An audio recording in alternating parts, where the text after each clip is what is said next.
I'm sure you'll remember right-hander Rick Wise.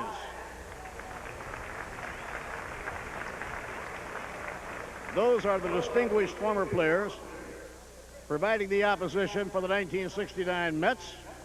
And now to welcome and greet the 69 Mets, it is my pleasure to present to you my Hall of Fame colleague and a wonderful man. I've had the fortune to be around him for 33 years. Mr. Ralph Kiner. Ralph.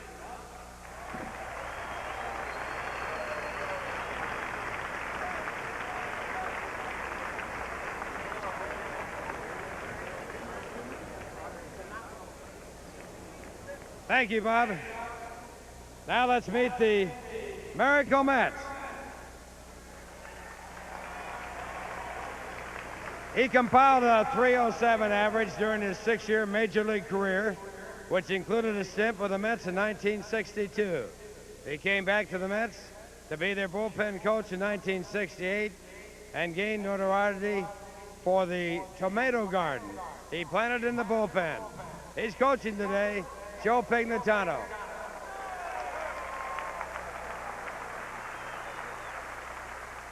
The other Heroes coach was the third base coach for the 69 Mets. An 18-year veteran of the major leagues, he earned the nickname the Walking Man for his ability to draw bases on balls, leading the league in that category 6 years. Eddie Yost. He led the team with 26 homers and 76 runs batted in as a leadoff hitter in 1969. But he is probably best remembered for his 2 spectacular catches in Game 3 of the 1969 World Series, the 1966 Rookie of the Year, and 2-time All-Star Tommy Agee.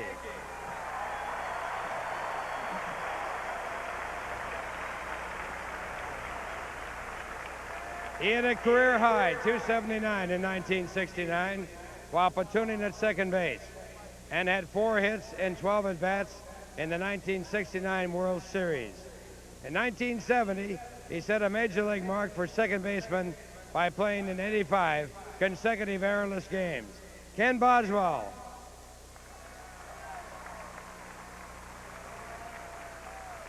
This right-hand pitcher won more than 100 games and struck out more than 1,200 batters for 5 teams during his 14-year career.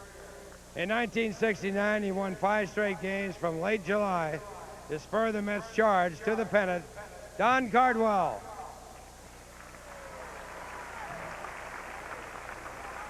Another rookie from the 69 squad. He played in 118 games that season. He scored the winning run in the bottom of the 10th inning of a Game 4 of the 69 World Series when he came around from second base on a bunt single and an error. Rod Gaspar.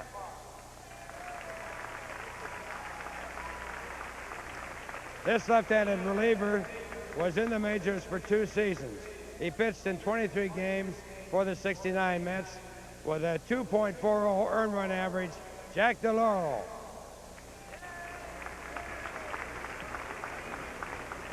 He appeared in 61 games at third base for the Mets in 69, his final season in the big leagues. During 8 major league seasons, he batted .262 with 86 home runs. Ed the Glider Charles.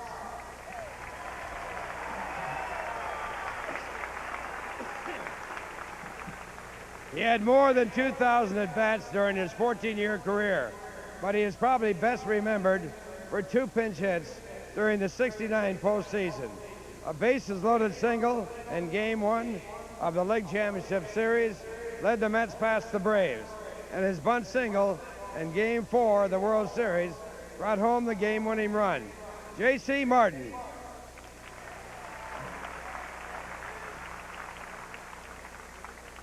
He won a career-high 13 games as a rookie in 1969, striking out 154 batters.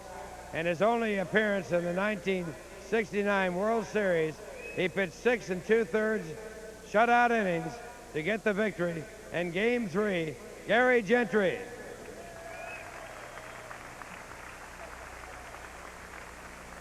This versatile middle infielder played in 62 games for the 69 Mets, driving in 10 runs. He was also an outstanding pinch hitter, compiling a .555 batting average in his pinch hitting appearances. Bobby File.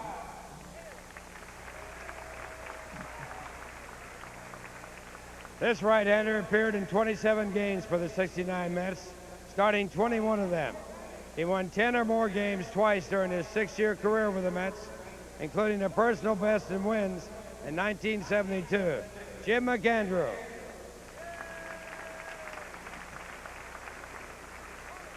A rookie third baseman for the 69 Mets. He hit .333 in the postseason, including a .385 mark in the League Championship Series against Atlanta. He went on to enjoy a 10-year career in the big leagues, playing in 2 World Series. Wayne Garrett.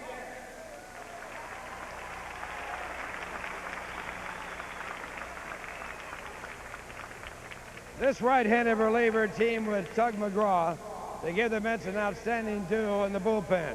He led the Mets bullpen with 13 saves in 1969. The second of 3 consecutive years he had that many saves. Ron Taylor.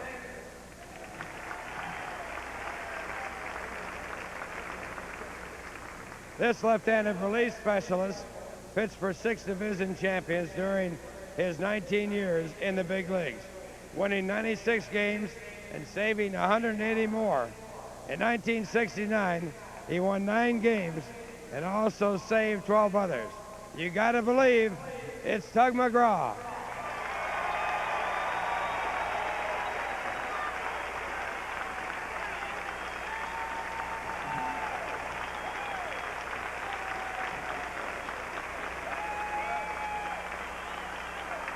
He was the 4th outfielder for the 69 team, but finished 2nd on the team with 14 home runs while batting .300. He led all batters with 7 hits in the League Championship Series while batting .538. Art Shamsky.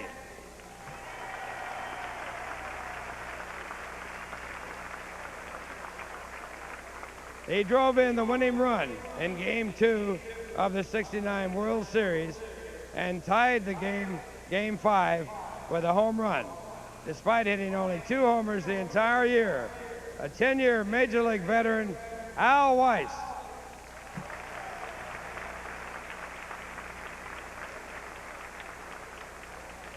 A native New Yorker.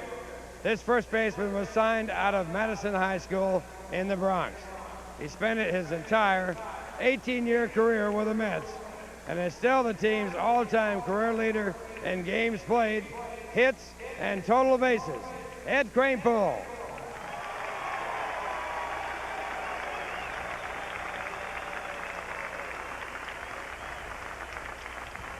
This outfielder hit 9 homers and drove in 52 runs in 1969. In the 9th inning of Game 4 of the World Series, his diving catch off Brooks Robinson's line drive kept the game tied, leading to the Mets' 2-1 victory. Ron Swoboda.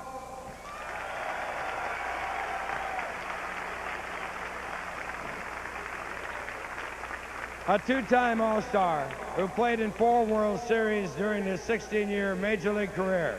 He celebrated his 27th birthday the same day the Mets clinched their first ever pennant in 1969. His double in the 10th inning of Game 4 of the 69 series proved to be the winning run. Jerry Grody.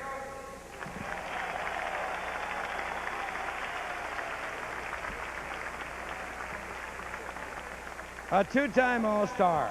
This slick-feeling shortstop tied for the team lead with 8 triples in 1969. A 16-year major leaguer, he ranked 2nd on the Mets' all-time list in games played, at-bats, and triples. Buddy Harrelson.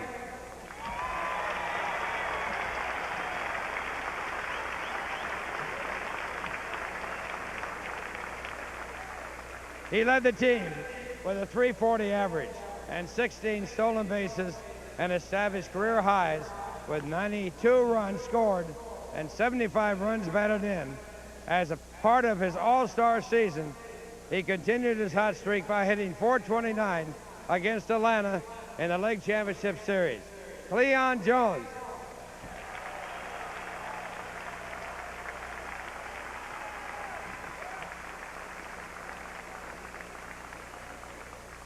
This left-hander was the 1968 Rookie Pitcher of the Year and went 17-9 for the 69 Mets. He also won his 2 starts in the 69 World Series. A 2-time All-Star, he completed his 19-year career with 222 wins. Jerry Koosman.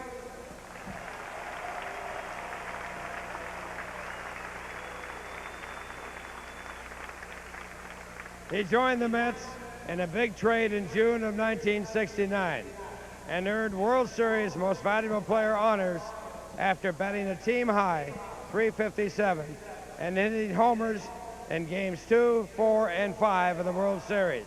Don Clendenin.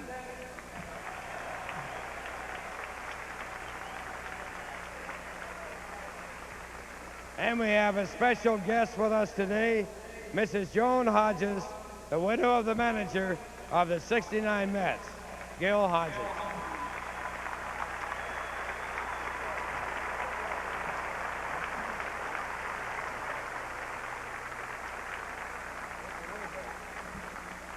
And now, how about a hand for all our Upper Deck heroes?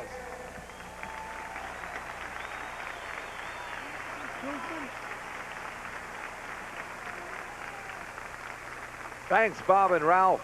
Ladies and gentlemen, at this time we ask you to please rise. Since last season, Major League Baseball has lost several members of its very special family.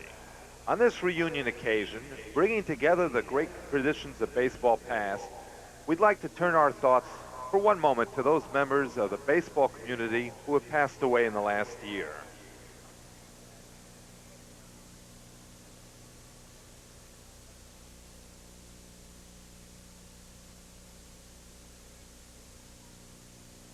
Thank you very much.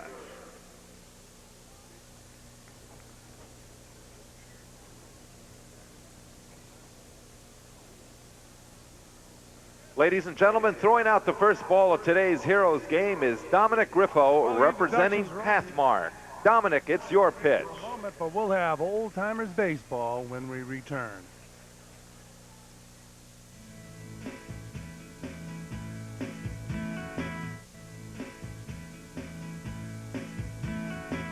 August on SportsChannel is red hot.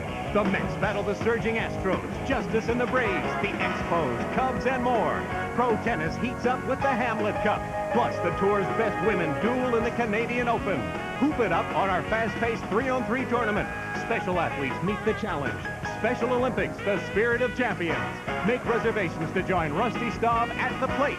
Summer Racing 94 features the cane pace. It's all for you in August on SportsChannel. Well, back here at Shea Stadium, just a few moments, it'll be welcome to the Upper Deck Heroes of Baseball Day. Salute to those 69 Mets who captured the hearts of baseball fans throughout the tri-state area. Back in 1969, you saw Earl Weaver, just a magnificent manager with the Baltimore Orioles. How about Ron Swoboda, Red? Rocky. He was something else. Right from the first day he came up in '65. Does a good job on television now down in New Orleans. Broke in right here in New York. Good guy. Oh yeah. He keeps it right in perspective. The whole thing. Well, that's the way he always was, even when he was a player. He, in fact, I guess he was the first guy from the '69 team. They traded him in the spring of 1970. He was the first regular to disappear from the '69 roster. How was that received by the diehard Met fans? He was traded away. Well, the fact that it happened down in St. Petersburg, like 2 weeks before they came north. Down there, you don't get the impact from up here, And by the time the season had opened, I forget who was playing out there then, but he was probably the new hero. You know how fans are. Oh, sure. As you look at Jerry Koosman, and what a pitcher he was. Jerry Koosman. Tom Seaver and Jerry Koosman. They used to have contests to see who could break hitters' bats. They used to have contests as hitters themselves. Well, Koosman's problem was he pitched in the shadow of Tom Seaver. Yeah, unfortunate for Jerry Koosman because he was one of the best pitchers in the National League at that time. And of course, Koos was pitching in the Black Cat game here at Shea Stadium. What do you remember about that game, Red? All I can remember is the first time any of us ever saw the Black Cat. He ran out by the Cub dugout and then must have gotten, you know, the fans. There was 50,000 of them. They're yelling. And he took off and disappeared under the grandstand. Nobody ever saw him again. But that was '69. Things like that happened. Well, this year we saw a Black Cat go out in the field, but I'm sure it was a distant relative, not the same guy. As I would hope not. You see Ernie Banks right there. Ernie's here at this game now. Leading off is a man who really had quite an impact on baseball. On and off the field. Kurt Flood. Koos is throwing pretty good. Yeah, Koos got to go easy before it hurts that arm. Kurt Flood, of course, made his name with those St. Louis Cardinals, was traded to the Phillies, but never showed up. The reason he didn't show up is he challenged baseball's reserve clause. If it wasn't for this guy right here going out on a limb and pretty much ending his career, players probably still have one-year contracts, Red. Yeah. He was about 5 years too early. He's an accomplished artist. We will talk to him later on in a pregame show. Played at deep center field, was a Gold Glove winner. May have been the best center fielder in baseball in his time. And close to it. And he really played at deep center field when he was with those Cardinals. Played with some fine teams at St. Louis. We got, you mentioned Bob Gibson. What I remember about him was he misplayed that ball in the last game of the '68 World Series against Detroit, and he ended up losing the game. And in those days, they had regular grass in St. Louis, and there had been a football game a week before. It's a ground ball to Buddy Harrelson. He throws Kurt Flood out at first base. Well, that ball don't come over as fast as it used to, though, does it? Buddy now working for the community relations here with the New York Mets. Of course, Buddy was the manager. He coached and managed in the minor leagues. And here's that toss that Red was talking about. You could drive a Mack truck under that one. And here's a guy who was a special center fielder, Paul Blair. Blair. He could play. I don't think there was ever a better defensive center fielder. Of course, he will never get the acclaim because he wasn't a dominant hitter, although he had a fine season back in '69 as you look at his stats. But he will never get the credit he deserves as a center fielder because he could really go get him. And he wasn't a bad hitter. He was a pretty good hitter, just wasn't a dominant hitter. He was never the same after he got beaten that time. No, I believe it was Jack Tatum from the California Angels that beamed him as Merv Redmond pulls it down the left field line, and he's going to limp to first base. That's turning a double into a single. There's a lot of limping going on out here.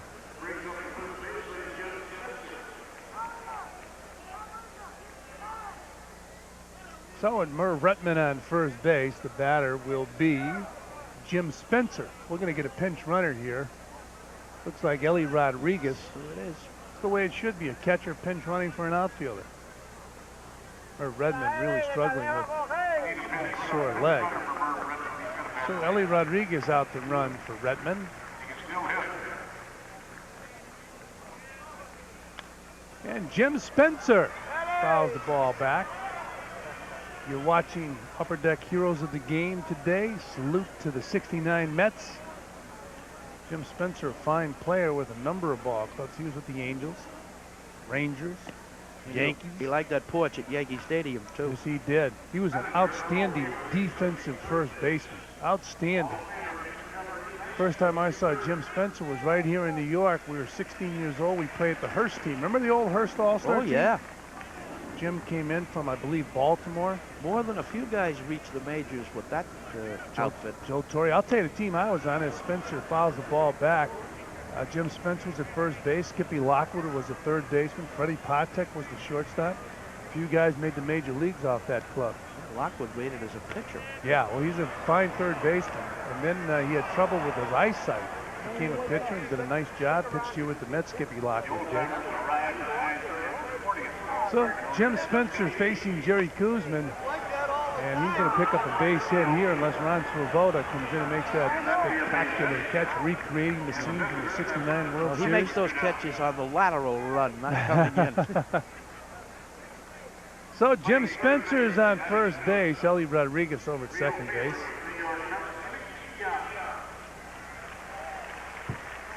Hey, Todd and Randy Hundley in the Met dugout.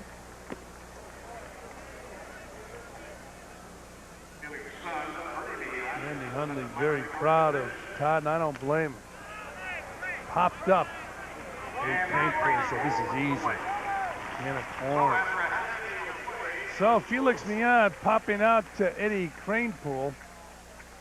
A lot of memories. How about growing up in the Bronx, breaking Hank Greenberg's home run record as a schoolboy athlete, then signing and going right to the major leagues with the new baseball team in town. That's what Eddie Kranepool did. Yeah, he had very little minor league experience.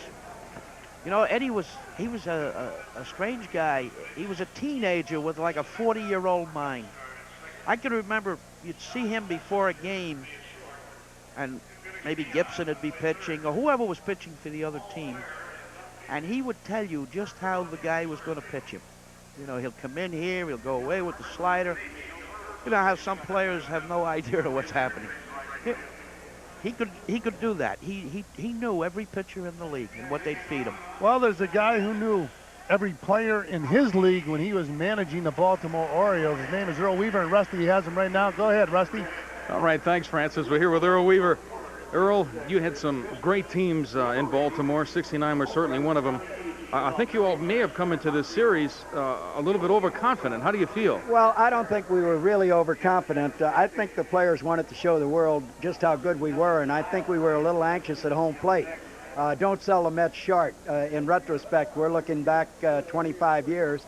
Two of their pitchers are in the Hall of Fame. You know, you got Tom Seaver and Nolan Ryan, and then throw in Koosman and Gentry.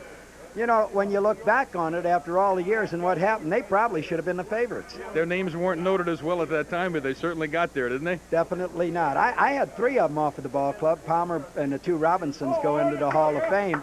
But those pitchers wouldn't let us hit it over the fence, and A.G. and Swoboda kept catching them. Thanks for sharing this little time with us, Earl. Loved it. Okay. Back to you, Francis. All right, Rusty and Tommy A.G. batting fouls the ball off, and he's facing an outstanding pitcher. I had the pleasure of catching years ago, Juan Marichal. Well, he had about 14 different release points. Oh, and I'll tell you, he threw strikes all the time, although he missed right there. Yeah, but it's been a while. Yeah. Juan now working for the Oakland A's, does a lot of scouting, travels around and teaches pitching. What a pitcher, what a class act. Unfortunately, the one thing he's remembered for is the altercation with Johnny Roseborough, but that was not Juan Marichal. He's a class act. Popped up. Felix Mian drops it. Felix Mian, of course, a very popular player here with the Mets. Well, they got him out of position. He usually played second base and third.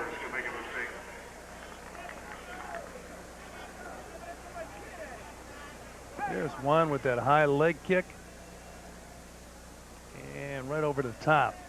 He didn't stay over the top that often. Yeah, AG pulls that ball foul. How many pitches did you handle who could come over the top, three-quarters, side arm? You know, I asked him, I have a Halls of Fame show that'll be coming out on Juan Marichal, and I asked him about that leg kick, and he said when he started throwing overhand, that leg automatically came up. He never had that high leg kick until he started throwing overhand. He was never conscious of it. It just natural. Juan looks like he's in shape. He could pitch right now. Right there, they get Tommy A.G. Spencer, one man down. Tell you one thing, you needed to win a big game with the Giants. You give the ball to Juan Marichal. You had a better than even shot of winning that game. Well, you talked about Seaver and Koosman. How about Marichal and Perry? It wasn't a bad The present-day second baseman, a rising star. Ken Boswell. See those stats from 1969. Makes his home in the great state of Texas now.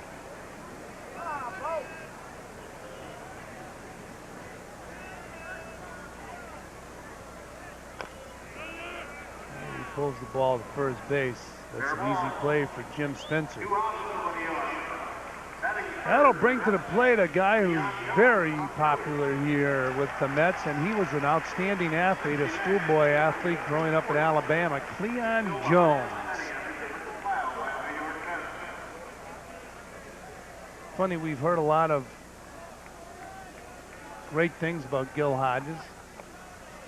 And we mentioned earlier, Cleon and Gil at times, strong personalities, they clash. Pretty good stats right there back in '69.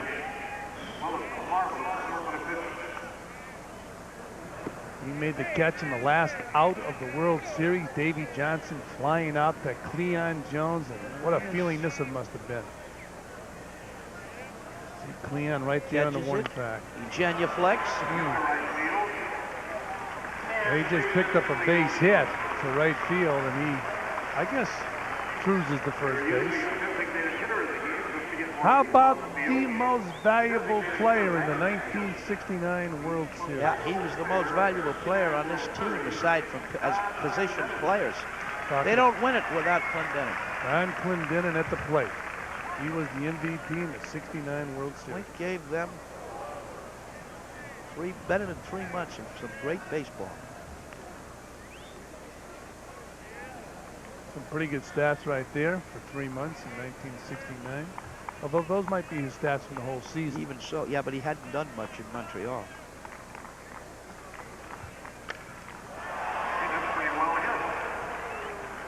Hit it to the wrong guy, Kurt Flood.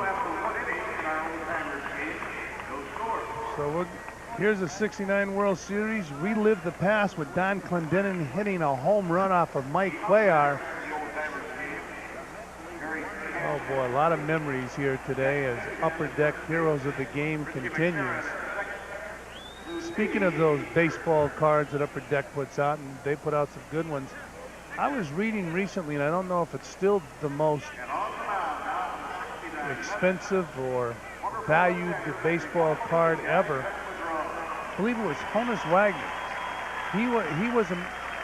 They put out a card years ago. A tobacco company put out a baseball card. A number of players were involved, and he had him recalled with his name and picture on it because he was a non-smoker, didn't want to be involved. So because it was taken off the market, it's been extremely valuable. Now, speaking of valuable, we are going to go downstairs to one of the more valuable players on that '69 team with the 1969 announcer for the Mets, Ralph Kiner. Ralph? Okay, Fran, we got Jerry Koosman here, and of course, Jerry winning the first game of the World Series against Baltimore after Tom Seaver had lost the first game. And Jerry, the pressure was really on you because nobody felt the Mets had a chance against a powerful Baltimore team. And you almost pitched a no-hit, no-run game. I'll never forget that game. I had a perfect game going into the 7th inning until Paul Blair, the guy, just struck out here in the 1st inning, got a base hit. A little late. Right, he got a base hit off me between 3rd and short, and instantly the next pitch, he stole 2nd. Brooks Robinson got a base hit up the middle, and they scored the run, and it was just everything happened that fast. And we battled back thanks to Al Weiss and won the game. There were certainly some great moments for you, and Jerry, thank you very much. Thank you. Nice to see you, Ralph. Jerry Koosman. Okay, Ralph, and Glenn Becker just popped out. That'll bring to the plate another former Cub. And he went on, a lot of people forget this, but Don Kessinger went on to become a playing manager with the White Sox, and he puts a one-hopper. Boswell stays with it. And Ken Boswell, so it's 2 men down here in the 2nd inning of the Old Timers game. Don Kessinger, switch hitting shortstop with the Chicago Cubs, and he was popular in Chicago. So was this next hitter, Randy Hundley. We showed you Jimmy Quall's base hit breaking up Tom Seaver's perfect game. Well, Randy Hundley tried to bunt in the 9th inning of that ball game. Yeah, but Seaver handled it, and he got booed for it, too. Yeah. Randy Hundley, the guy who came up with the idea for those baseball dream camps. He runs dream camps all over the place. Takes up high there. The Mets have their dream camp every winter. Talked to an old left-hander the other day. Not that old.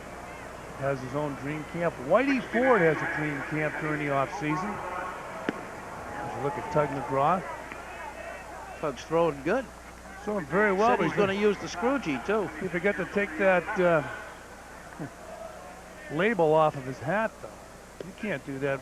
Aren't you on the baseball rules committee, Red? No. No, but the umpire's supposed to do something about that. Tug throwing the ball very well. Well, Tug told me, he told Dallas he's only going to pitch an inning in the Old Timers game in case Dallas needs him in the regular game later on. Randy Hundley in good shape, taking a rip. We saw a shot of Randy with his son Todd. There's a guy who's probably a Met fan growing up in Brooklyn, John Franco.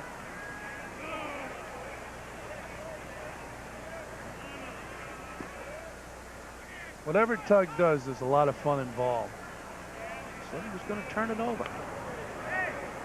I know he went down to Jamaica with us a few years ago. We did some Mets Inside Pitch shows down there. He worked hard down there. Worked hard with our coordinating producer, Bob DePoto, to deliver some great shows. And we want to thank Tug and the rest of the 69 Mets for joining us down there. Tug McGraw has a brother, Hank McGraw, who was a fine prospect with the Mets, as Randy Hundley fouls that ball off. He was a catcher. Hank McGraw was an outstanding hitter in the minor leagues. Never got an opportunity to play in the big leagues. He was one of the first hippies in baseball. They didn't really embrace hippies back then. Foul out of play.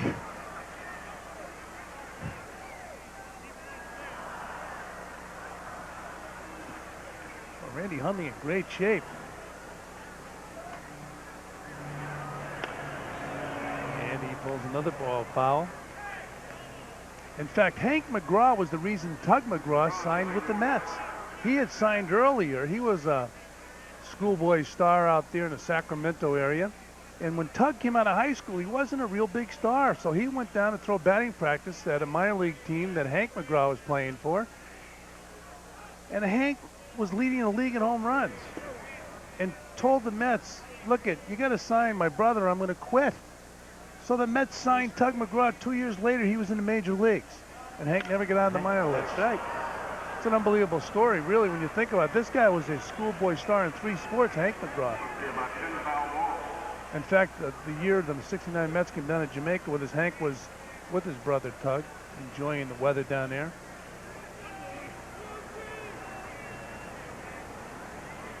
You can see Todd Hundley watching his dad swing the bat. Gotta like what he sees.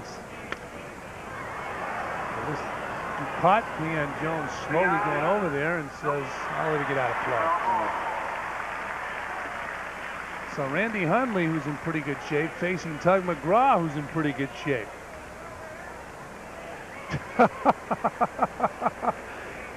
Tug is waving Cleon Jones to play the pole. Cleon Jones is standing on the line. You can't play in foul ground. Randy pulls the ball to Ed Charles, And the the poet. Glider threw him out. So Ed Charles gets Randy Hundley. Visitors go down. 69 Mets will come to the plate. And Tug McGraw hitting that leg. He became famous for that. Also, you got to believe. Of course, he coined that phrase in '73, the same year Yogi Berra coined a much used phrase of it ain't over till it's over.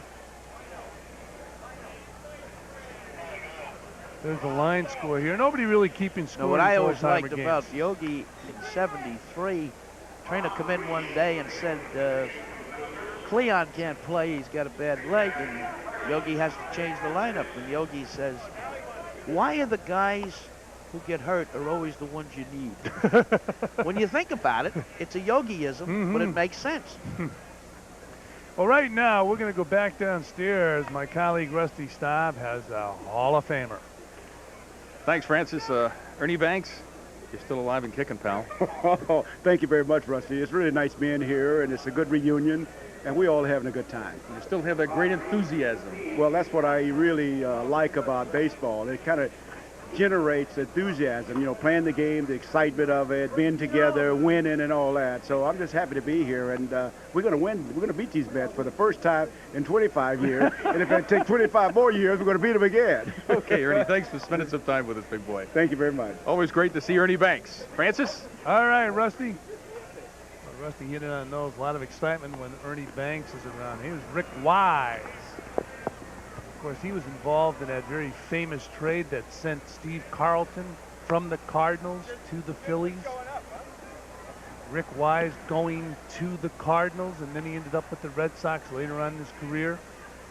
Good hitting pitcher, too, Red. Oh, yeah. You know, a funny thing about Rick Wise, a lot of people don't realize, I believe he won his first major league game here in 1964. Nobody remembers it because it was the second game of the doubleheader in which Jim Bunning pitched the perfect game in the first game.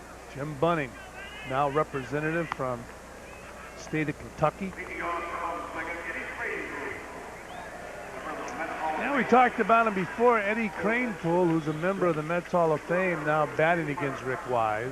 And as I said before, Crane knows how he's going to pitch it.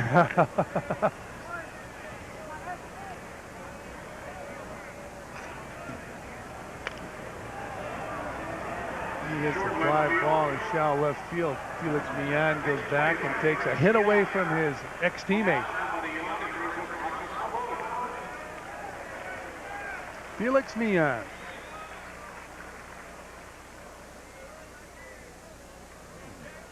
A little over-the-shoulder job there. And a batter now, Ron Swoboda. One of the more colorful players with the New York Mets. Good rip, Ron. He never got cheated. And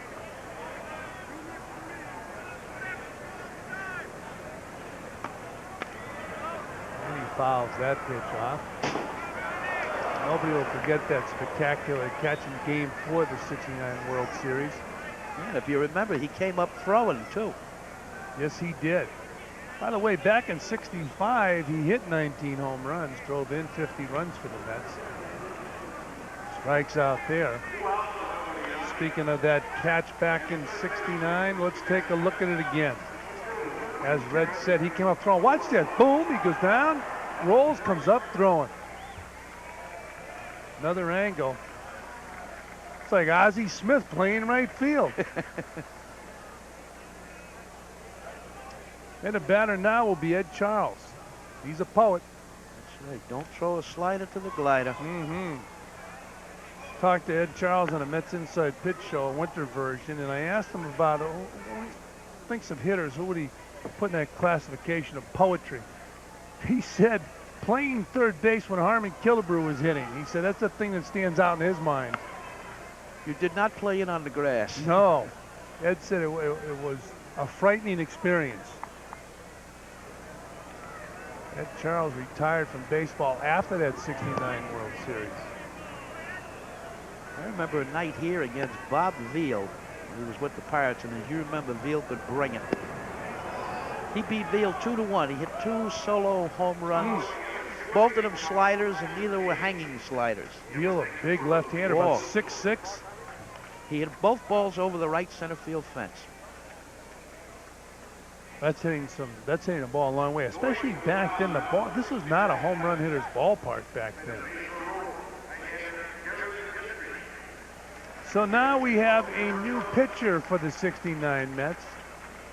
He's an outstanding collegiate pitcher out in Arizona, Gary Gentry. A lot of people thought he was going to have just a spectacular career. See his stats back in '69. And right now, speaking of spectacular, we're going to go downstairs. Ralph Kiner has a spectacular personality with him. Yeah. Ralph? Style now, Ralph. Long pants. Well, we're talking about Tug McGraw, and of course, Tug, a great part of the New York Mets over the years. He was the first barber the Mets ever had. I remember the haircut you gave me on Kiner's corner. Yeah, that was in 1967, I think it was. Yeah, first haircut and probably the last on Kiner's corner. Well, I think Johnny Murphy said, don't be fooling around like that on TV. But it was a good haircut. Well, I don't know about that. But you learned to cut hair when you're in the Marine Corps. Well, actually, I did it in high school to make extra money. And then I came to New York, and I was cutting all the teammates. And somebody wrote about it. Maury Allen wrote about it in the paper. And then the Barbers Union wrote me a letter, said that I was breaking the law, so I went to barber school and got my license. So now you got another profession. Yeah. What are you doing now, Tug? I'm doing sports marketing out of Orlando, Florida. I'm working a lot with our alumni marketing group, and of course the '69 Mets are keeping us all busy this year. So it's really been a lot of fun this year. Tug McGraw, thank you very much, Good Tug. to see you, Ralph. Good to see Tug, and back up to Fran. Okay, Ralph, you're looking at Heroes of the Game, honoring the '69 Mets, and you're watching it live on SportsChannel, bringing you all the action of the Old Timers game, and we will also bring you the action today, the Padres and the Mets. Looking at Ron Reed.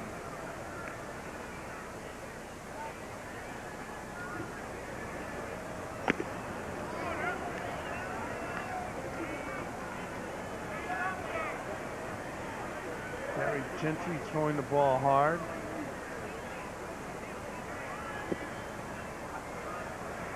Outside. Boy, the Mets really signed and nurtured some fine pitchers throughout their minor league system. Gentry, Gandry, Seaver, Koosman, Nolan Ryan. Looking at Earl Weaver, who was a fine manager with those Orioles. I saw Earl Weaver argue one time. I've never seen it before. I was the batter, and he didn't like the pitch. You're not supposed to argue with the umpire on a balls and strikes. Andy Etchebarren was the catcher. Balls popped up. You got to play. So Earl Weaver came out of the dugout, didn't like the pitch, and what Earl did was he walked over and the umpire said, "Earl, get back in." I can't remember the umpire's name. He said, "Earl, get back in the dugout. Get back in the dugout." He said, "I'm not coming out to talk to you." He said, "I got to." Here's Earl from the World Series.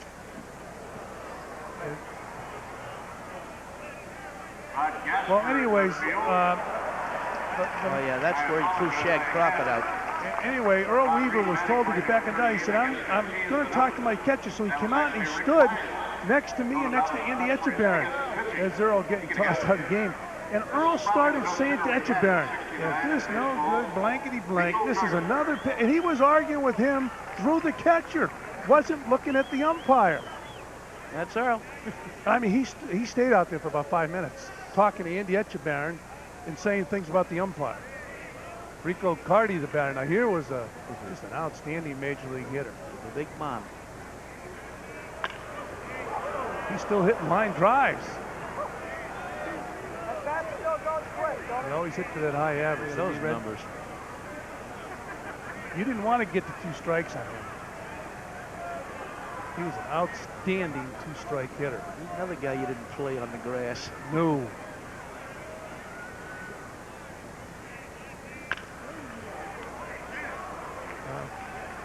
Bobby File. They could have gotten Rico Cardi at first base even if they hit a cutoff man. So Rico Cardi going back to the dugout. That'll bring to the plate Paul Blair. Here's that last swing. I think in his prime, Rico didn't exactly break stopwatches getting to first base. No, he didn't have to hit it too hard. Paul Blair, winner of 8 Gold Glove Awards. Boy, he could play center field with anybody. Played on 4 World Championship teams.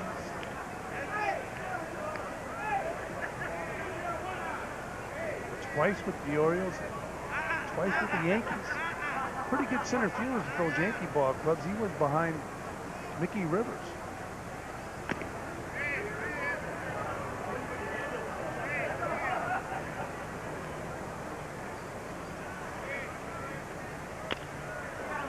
Paul hits a fly ball to center field.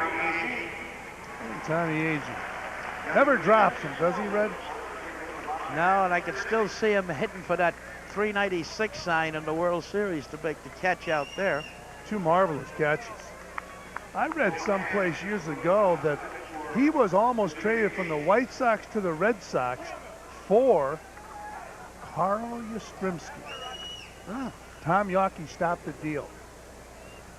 Well, he came here because Hodges liked him. He had seen him with the White Sox when Gil was managing Washington. And he came over here in before the '68 season. And he got hit the first game in spring training. He was the leadoff batter. Bob Gibson hit him in the head and flattened him. Welcome to the National League. Yeah. Just amazing, huh? Tommy Agee, outstanding player. You're looking at Ernie Banks. Remember Ernie with that bat in his hand, how he used to look like he had a flute? That's right. Ernie talking to Andy Bennis, and he's saying, look, why don't you pitch a couple games today? You can pitch too. It looks like Andy Bennis is talking to him about hitting.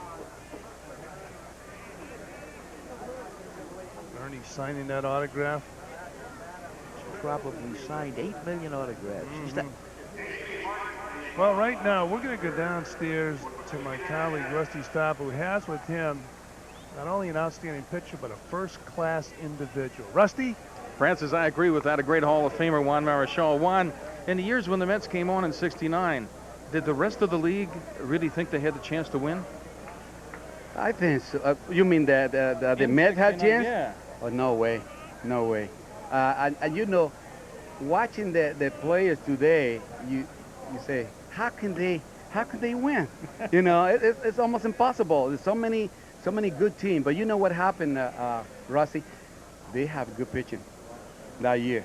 Real good pitching. And they say that 70% of the game is pitching. You pitchers like to say that, don't you? Well, not that I like to say it. You know, I seen good hitters. They go out, you know, and get 2 or 3 hits. But the night that the pitcher is pitching on the corner and make a lot of good pitches, it's not too much hitting. And I like to see that in the team. You know, right now, I'm with the Oakland A's, and our problem right now is pitching. Yeah, because we have hitting, we have a lot of good hitters, but we don't have the pitching. And now we start playing a little better because the pitching start pitching better, and that's the name of the game. I agree. Well, you were a great one of the best. In fact, I look back on my career, you were one of the guys I was honored to play against. Let me tell you, it wasn't too easy. I used to. Well, I thank you for the compliment. Every time I had to face you, man, that was a headache.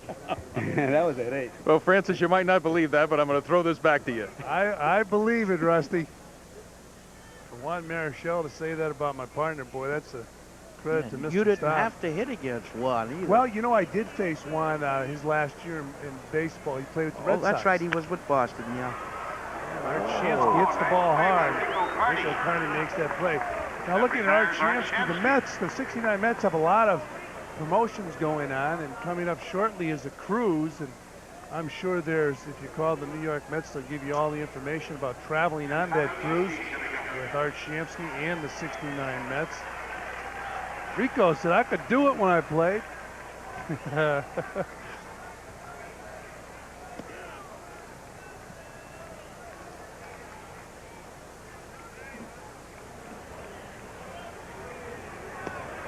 How about that?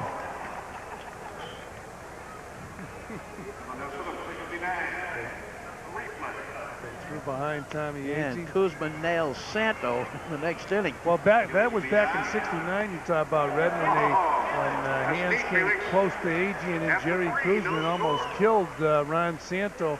They said that really helped the Met Ball Club out when Koosman did that in supporting a teammate. I got a feeling Jerry Koosman would support a teammate in a heartbeat like that. You know who else did? Juan Marichal. You didn't mess with his teammates because if you had to face Juan Marichal, he was going to protect his hitters. And he could deck you from any angle. Yes, he could. Well, once again, you're watching Upper Deck's Heroes of the Game, and a salute to the '69 Mets Sports Channel carrying this ball game live, and we will also be bringing you the Padre Met game following this game. Right now, we're going to go downstairs to Ralph Kiner and his special guest. Ralph? We have Cleon Jones and 1969, a 340. Batting average, Cleon, that's the all-time high for the Mets. Well, when you're lucky and you live right, Ralph, and you got... Now, wait a minute. Live right now, hold it now. Live right and got Don Condemned hitting behind you, anything can happen. So I was fortunate that year that got a lot of breaks, got a lot of players, and I was fortunate enough to drive a few balls and was able to hit 340. Well, you know, I took lessons from you, and it paid off. Well, you certainly had a great year. And Cleon, right now, what are you doing? Well, I'm coaching now back in Alabama at Bishop State College. And I've been doing that now for the last 7 or 8 years and enjoying it. I'll never forget one time when Bob Murphy asked you weren't playing and said, how'd you like playing on artificial turf? And you said you didn't have the pleasure, meaning you weren't getting a chance to play. I'll never forget that remark. Well, towards the end of the career when artificial turf came into play, I had those bad knees and it wasn't much fun. Had bad feet, but I was fortunate, that I had pretty good ability and had some decent years before that time and enjoyed the game. Fortunate to play with a great team and a great bunch of guys in '69, and we're here now celebrating that 25 years later. And you was a part of that. You tutored a lot of us, and we had a lot of fun on the plane, off the plane, and it was just a great year for us. Cleon Jones, thank you, Cleon. Thank you, Ralph. Good being here. Now back to Fran. Okay, Ralph. Ellie Rodriguez grounded out while Ralph was talking to Cleon Jones. Jack DeLauro's gunning the ball in right now. And once again, Merv Redmond, the batter. Merv, an outstanding hitter with the Oriole farm system and also with the major league teams. He got to hit his first time up and they had to put a pinch runner in, nursing a bad hoof.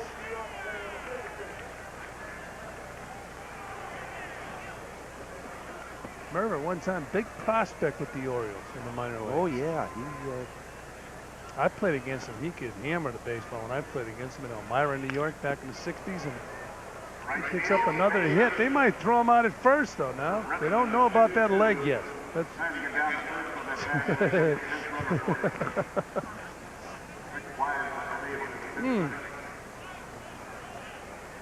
So Rick Wise is doing it all. He's pitching. Now he's pinch running. Here's that hit.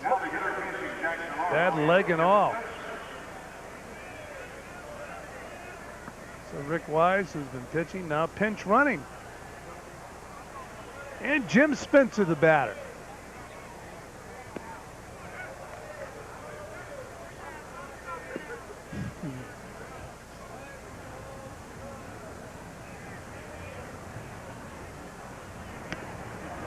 Spence is flinching with the left-hander.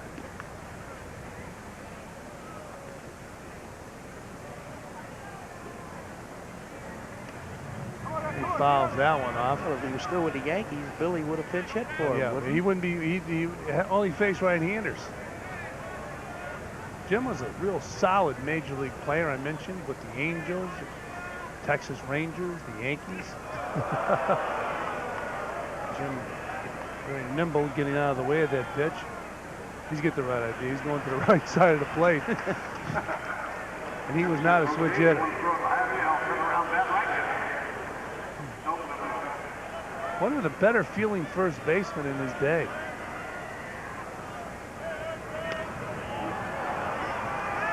Eddie Cranepool has a beat on this. And the Crane Keep in mind, I mentioned those promotions coming up. A lot of promotions concerning the '69 Mets. A lot of autograph signing sessions. So if you have any questions concerning the '69 Mets, I'm sure the New York Mets have a number here that you can call and get that information. I mentioned that Cruz '69 Mets. I understand it's going over very well. Felix Millan taking up high.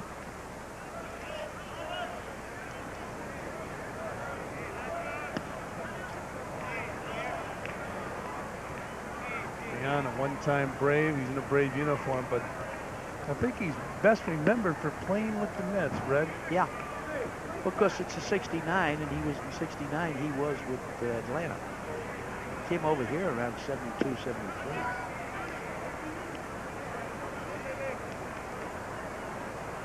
Which was a good deal. They gave up Gary Gentry and Danny Priscilla. They got him and Stone, the left-handed pitcher. Sure. Well, Millan was a three-time All-Star during his career. Of course, he was a member of those '73 National League champions New York Mets. Ooh. File flipping to Garrett at second base. I wonder if File's using the glove they used in the '69 World Series. They used his glove.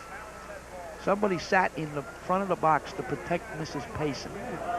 It was File's glove that they used. I doubt it's the same one. Might be. Back then, a lot of players used the same glove for years. Especially infielders or outfielders.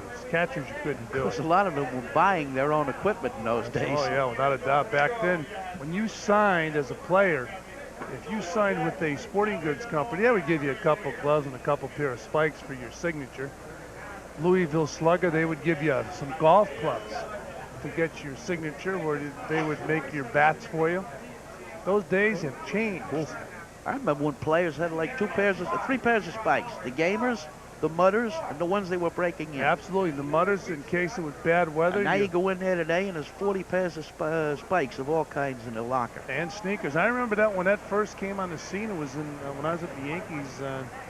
Shoe companies would go to the players during the World Series, especially, and see if they could get you to wear their shoes. There's Ron Reed, 2 sports star, Red. Yeah, he was a pretty good basketball player. Wasn't a bad pitcher either. But popular player right at the plate now, Wayne Garrett. Played for the 69 World Champion Mets and the 73 National League Champion Mets. Had a big National League Championship Series in 69, hitting well over 300 against the Braves.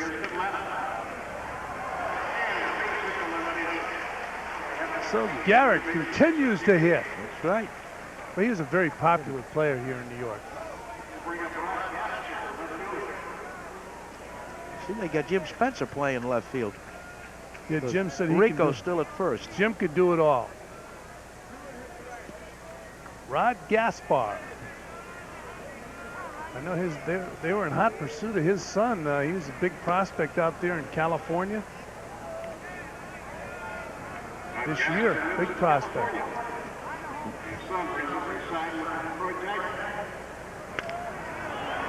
Right left That's field. trouble. Jim's not going to get to this.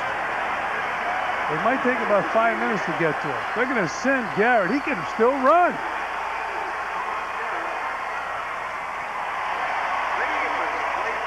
Wayne Garrett keeping himself in great shape.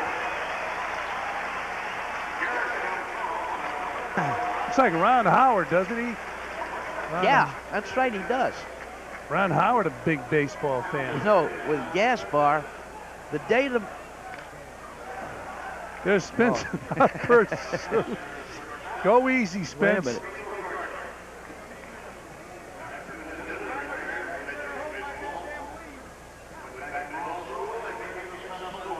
And you saw Garrett scoring a run. Talking about Ron Howard, I saw him in an interview talking about when he was a youngster on the show with Andy Griffith. Yeah, was it Mayberry? Or? Yeah, as Eddie Kranepool was batting with the runner on second base. Ron Howard, he was a big baseball fan. Kranepool pulling the ball foul. He said he was shocked when he was a youngster to read that 2 of his heroes, they were holding out at the time of the Dodgers, Drysdale and Koufax, and he was making more money than both of those guys. Oh, yeah. As about a 10-year-old actor. Kranepool popping the ball up, and Ron Reed today, I played basketball, I can catch this, and he did. Now you know it's an old timers game. Nobody in the infield came in for that one.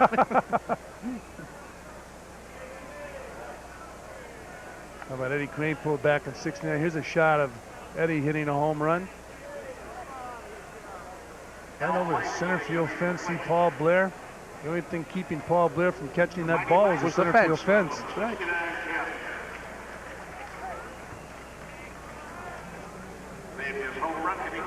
How about this guy, Al Weiss? Hit a home run in Game 5 of the series that tied the score at 3 back in 69. Earl said the scouting report was don't walk Weiss. So Earl said we didn't walk him. Instead, he hit the ball on us. Randy Hundley adjusting to the new baseball paraphernalia, catching with sunglasses on. You know, it's funny, I talked to Randy. Players tipping their hats to the fans here. I talked to Randy earlier about catching one-handed. He started it all. We'll show it later on, but I caught his son Todd in San Diego a couple years ago with one of those old-time catcher's mitts where he had to use two hands. Two hands? The kind you had. It was before the game. I said, I'm going to end up telling your father about this.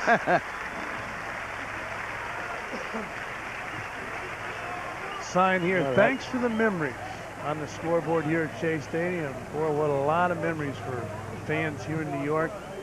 They captured the hearts of baseball fans. Our producer, Kevin Meininger, huge Met fan back then. Lived and died in New York Mets. In fact, one of his idols later on was Rusty Stuab.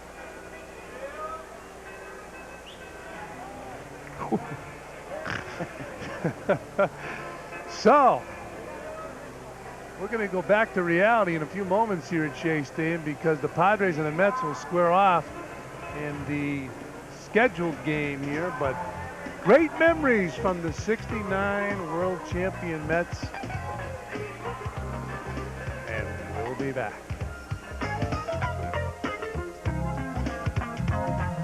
The year was 1969. Man steps on the moon. Rock rules at Woodstock. And the biggest miracle of all, the Mets win the World Series. Now, 25 years later, relive the magic by cruising to Bermuda with the '69 Mets aboard Celebrity Cruises Horizon. Only Fairview Travel's offering this exclusive trip. So call 1-800-698-1101 to reserve your spot on the roster. Hi, I'm Ed Charles. Please join me and my world champion teammates on this amazing miracle cruise. I guarantee you have a fantastic time. New York itself, to play here, you've got to come. You can't have a thin skin. It's not a city that accepts mediocrity in any form. I was very fortunate. I played well. The fans reacted very positively to me. I get an opportunity in the booth to be a manager. I mean, I played for 23 years. I studied a lot of details. I get the real break of managing without having the consequences. Controversial talk show host Rush Limbaugh joins Rusty Stuab at the plate Thursday. One of the better things that came out of the At the Plate show, you get some great friendships out of it.